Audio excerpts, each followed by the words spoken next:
Welcome to White Regis TV film review and preview. I'm Andrew Wright.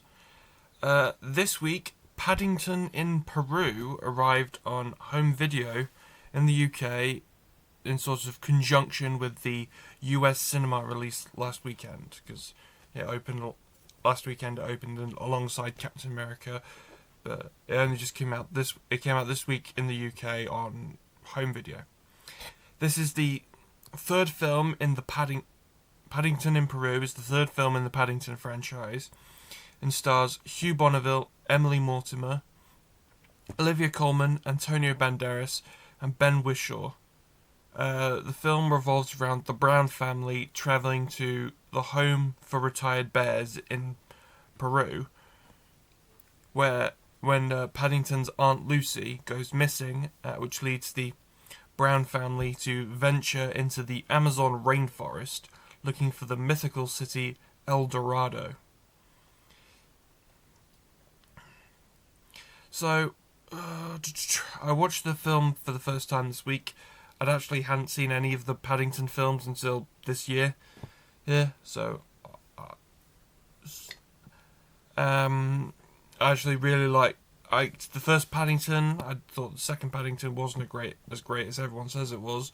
It was still good, and so this one, Paddington in Peru, I thought the film finds the right balance of serious and silly and manages to inject more character and world development into Paddington, and manages to be just as much fun as the previous two installments. So I gave the film 4 stars out of 5.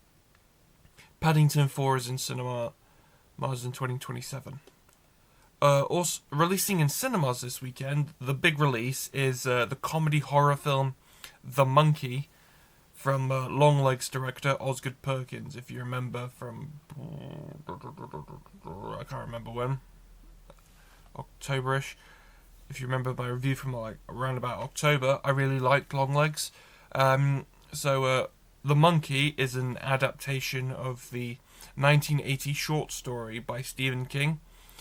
The film stars Theo James and Tatiana Maslany and revolves around twin brothers who find a vintage toy monkey, but find themselves surrounded by horrifying and inexplicable deaths over the years.